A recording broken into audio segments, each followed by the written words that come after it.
Diego Drukarov es argentino. Hace 3 años se mudó a Israel.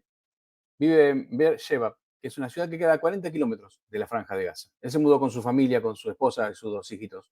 Quise preguntarle entonces cómo es vivir a 40 kilómetros de la Franja de Gaza. Diego, en principio, estás a 40 kilómetros de la Franja de Gaza, ¿verdad? Sí, estamos a 40 kilómetros de la Franja de Gaza en Beersheba, que es dentro de las ciudades de Israel conocidas, la cuarta en cantidad de población y en tamaño. Supongo que nada es igual desde el 7 de octubre, ¿verdad? Nada es igual desde el 7 de octubre, obviamente, ¿no? Nos despertamos ese día a las 6 y pico de la mañana con las sirenas que suenan como anuncio de lo que viene. Ya habíamos escuchado varias veces las sirenas estas. Se da una vez cada tanto que desde la franja lanzan misiles hacia las ciudades israelíes, poblaciones, asentamientos, kibutzim y demás. Ya había pasado, vos en el tiempo que vivías antes, habías visto esto, Cuando habías... estábamos recién llegados, a los 4 meses de haber llegado, hubo una situación de mucho lanzamiento de misiles. Fue mayo de 2021, que también se lanzaron alrededor de 10.000 misiles en 20 días, un mes, y en ese momento no estábamos realmente preparados porque estábamos todavía viviendo en en un centro de absorción que tiene un refugio antiaéreo, pero el refugio está a 5 minutos caminando, y con los chicos es complicado, de la habitación, del departamento en el que vivíamos. Entonces, nada, fue un momento muchísimo más duro y al que no estábamos preparados. Hoy en día estamos en un departamento, como todos los departamentos modernos del país, que tiene una habitación dentro del departamento que es a la vez habitación, que es en donde estoy justamente ahora, y también es refugio antiaéreo. Tiene desde ventana de acero hasta todas las paredes blindadas, hasta la puerta también blindada. Entonces, como es dentro del departamento, en el momento que uno siente la sirena, escucha la sirena que suena en todos lados, la sirena anuncia que fueron lanzados misiles hacia el barrio en el que uno está. Entonces tenemos en la ciudad que estamos nosotros 1 minuto y medio para entrar a esta habitación o refugio, que siendo cualquier momento y que estamos en la casa es tiempo de sobra. Las ciudades que están más cerca de la franja tienen 15 segundos para entrar al refugio, lo cual es prácticamente imposible, estirarse al piso y bueno, no la pasan tampoco bien. ¿Cómo fue el 7 de octubre? Estábamos durmiendo, a diferencia de otras veces anteriores, esta vez no se esperaba nada, no se sabía nada.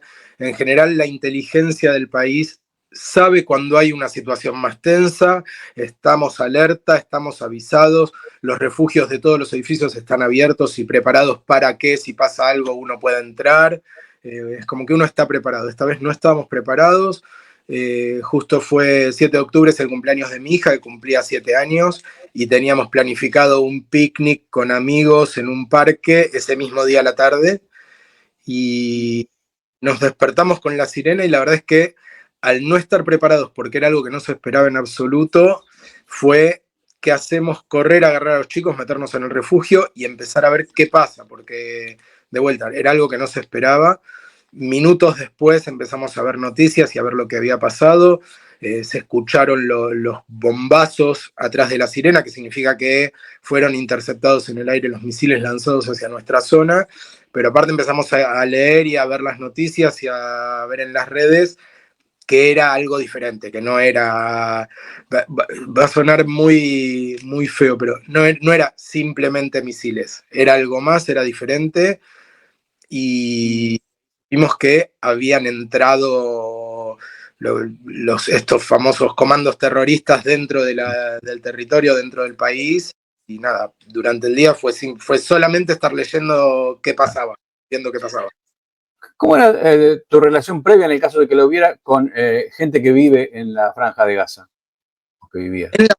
En la franja no conozco a nadie. En la franja solamente desde el año 2005 que Israel unilateralmente se retiró a toda su población de la franja.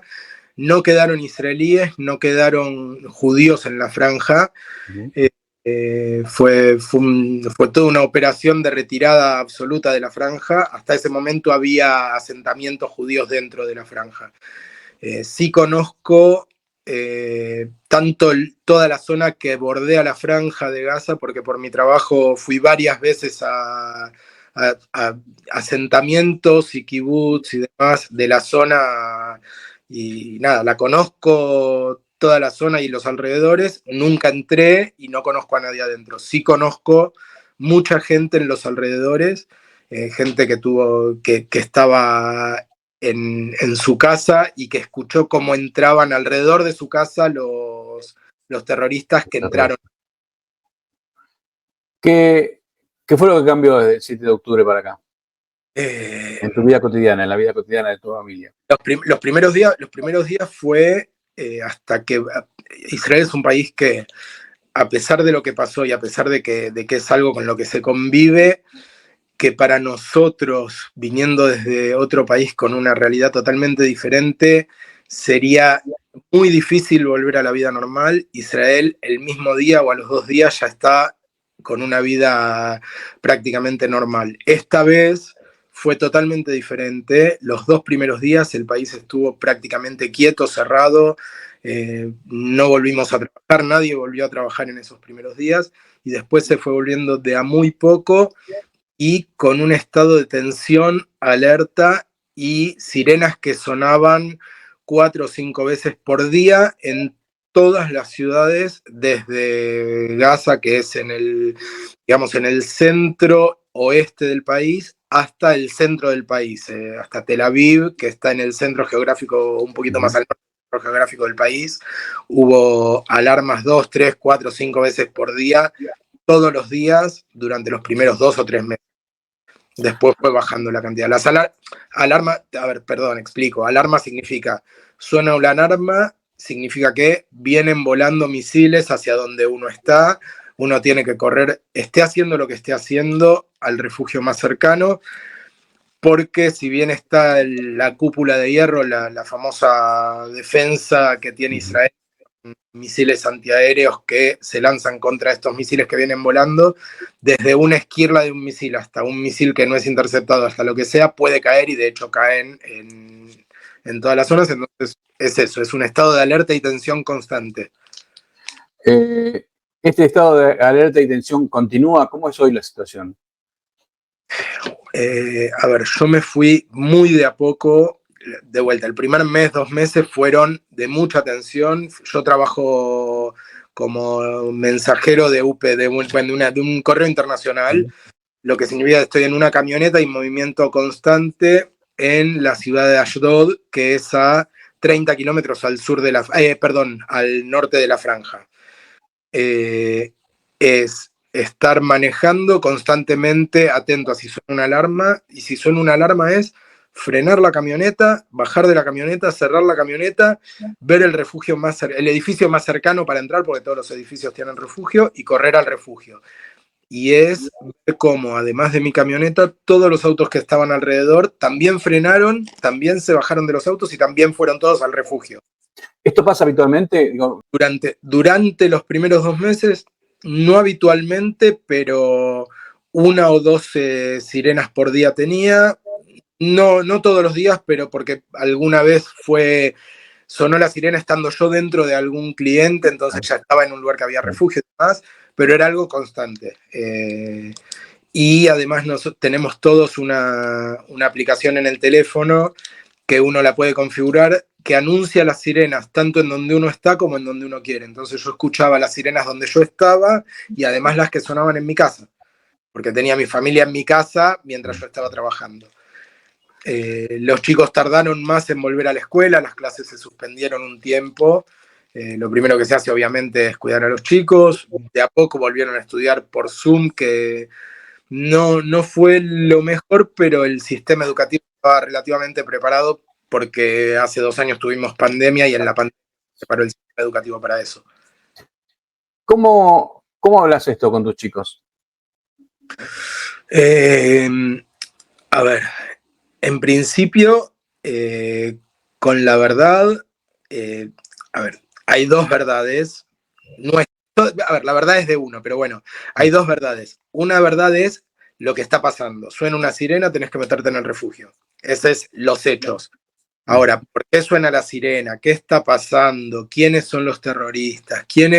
¿Por qué te están disparando? Y todo eso es, también es con la verdad, pero respondiendo concreto a lo que ellos preguntan, no profundizando demasiado, más que nada con mi hija más chica que tiene 7 años, pero siempre hablando todo, no solo porque hablamos todo, sino porque los chicos van a una escuela, en la escuela conviven con todos sus compañeritos israelíes, cuyos padres son israelíes, vivieron siempre acá. Más de uno o muchos de los padres son reservistas que se fueron al ejército en este momento porque fueron convocados como reservistas.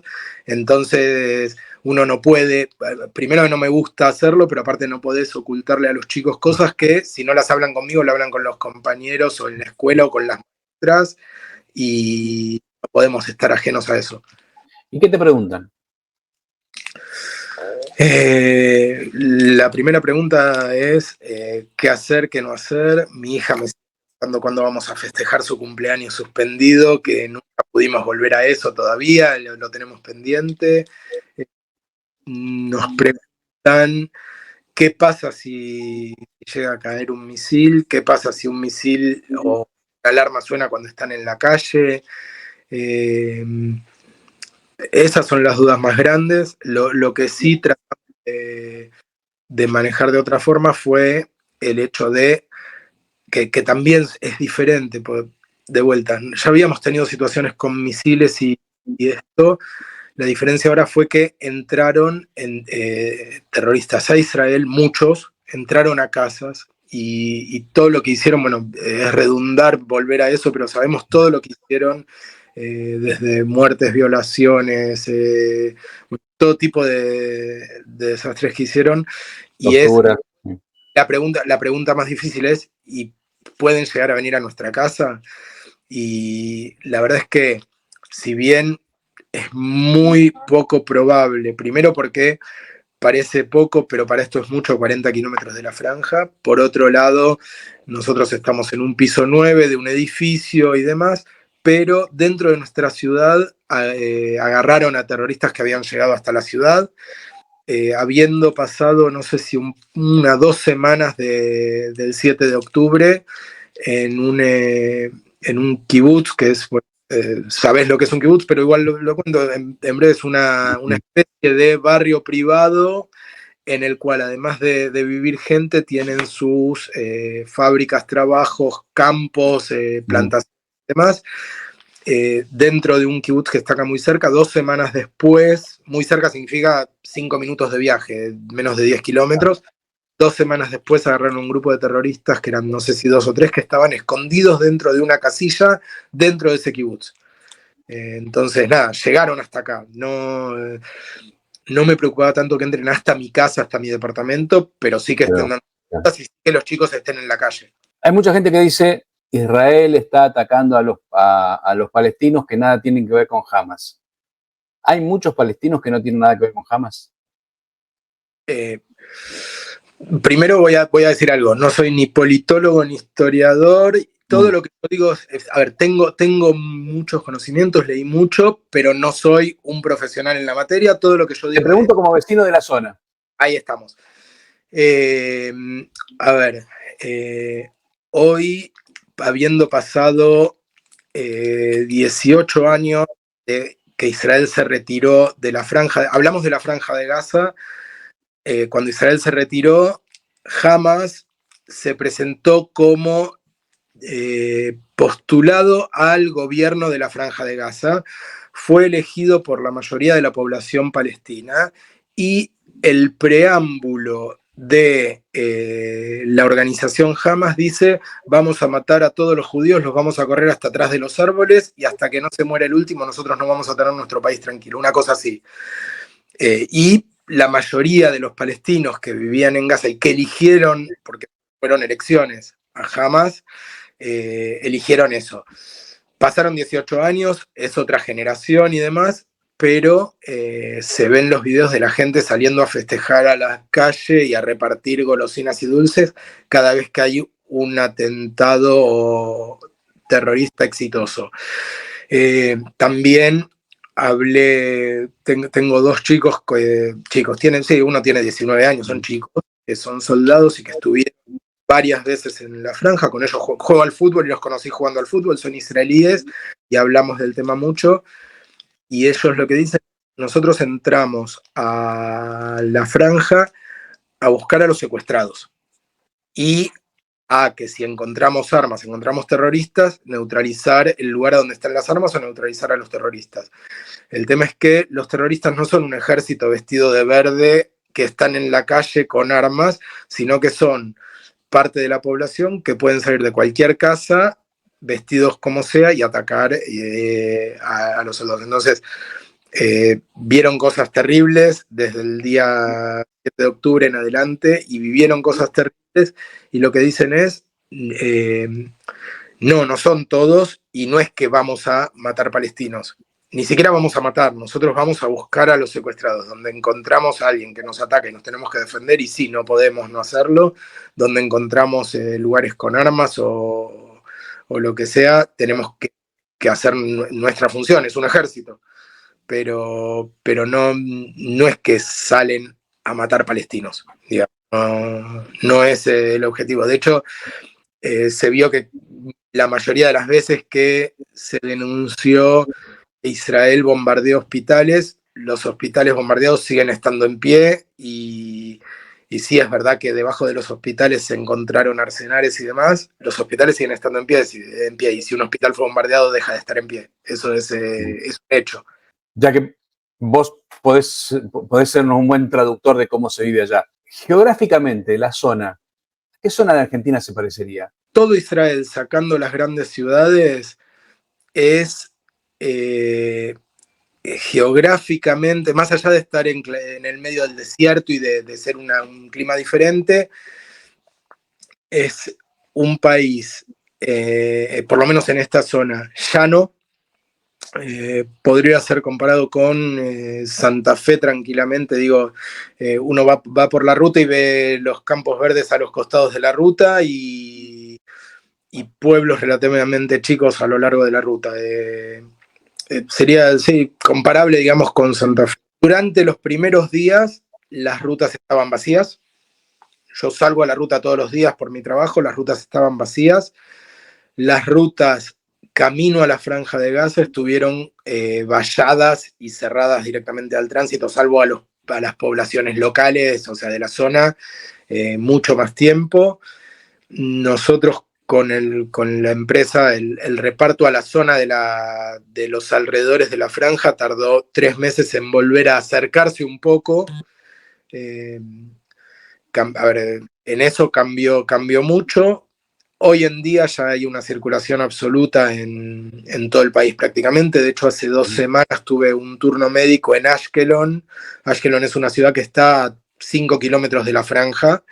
Y yo viajé sin ningún tipo de corte, no vi ni un policía ni un militar en todo el viaje que hice. Fui prestando atención porque hacía mucho que no iba para el lado ese, y no se ve nada. Voy a hacer una pregunta basada en la ignorancia.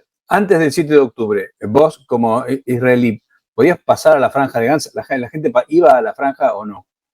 No, pero por lo que te digo, a ver, Israel se retiró de la franja, significa que no entran israelíes a la franja. La franja es cierto que tiene una frontera cerrada absolutamente hacia Israel y también hacia Egipto, porque no nos olvidemos que la franja tiene una frontera sur con Egipto. Egipto también en parte es responsable de lo cerrada o abierta que esté la franja. Sí o había hasta ese momento, muchos gazatíes que entraban a trabajar a Israel todos los días. En eso se vio afectada la economía del país. La construcción, por ejemplo, estaba había mucho, no solo gazatí o palestino, sino mucha población árabe trabajando en la construcción, y a partir de esto cambió mucho y se ve otro tipo de, otra gente trabajando en la construcción, por ejemplo. O sea, los gazatíes sí pasaban a Israel, No todos, pero sí podían pasar a trabajar. tenían un permiso de trabajo y pasaban, sí, no me acuerdo ahora cuántos miles de gazatíes pasaban todos los días. De hecho, se encontró dentro de los terroristas que entraron a Israel el 7 de octubre, dentro de los que se encontró, había muchos que tenían ese permiso para entrar y se detectó que habían hecho inteligencia previa al ingreso desde su ingreso a trabajar todos los días. Ya para ir terminando, te agradezco esta media hora de charla, Diego. ¿Qué futuro esperás? Mejor, ¿qué futuro pensás que va a venir? ¿Qué futuro espero? Te voy a ser sincero. Yo espero de todo corazón que Palestina sea un Estado. No pretendo que sea un Estado democrático o que tenga el mismo tipo de gobierno que tenemos nosotros o que hay en Argentina, pero porque no es el tipo de gobierno que ellos pretenden para ellos. Pretendo que tengan el tipo de gobierno que quieran tener, que logremos a ver, lograr paz es muy difícil. Israel logró paz con muchos países vecinos en toda la historia, desde Egipto, con quien desde 1979 no hay ningún tipo de conflicto y era el enemigo más grande de Israel, con Jordania, que desde 1994 tenemos paz también y no hubo ningún conflicto. O sea, se firmaron varios tratados de paz con varios países vecinos. Espero que seamos eso, vecinos que no se atacan. Y mutuamente, porque no es que, o sea, si hay una guerra no existe el bueno absoluto ni el malo absoluto. Algo que te escuché decir que es los fanatismos son malos y coincido absolutamente. No creo ni que todos los palestinos, ni mucho menos sean ni terroristas ni malos. No creo que todos quieran matarnos, pues no creo que todos lo quieran. Y me gustaría eso. En realidad me gustaría que haya una paz. La veo lejos, pero porque abiertamente, desde el lado de Hamas particularmente, siguen diciendo que van a repetir lo del 7 de octubre y que siguen pretendiéndolo, y lo dicen abiertamente, no es que lo suponemos. Entonces es muy difícil llegar a la paz absoluta así. Me gustaría que la haya. Diego, muchas gracias. No, gracias a vos, en serio.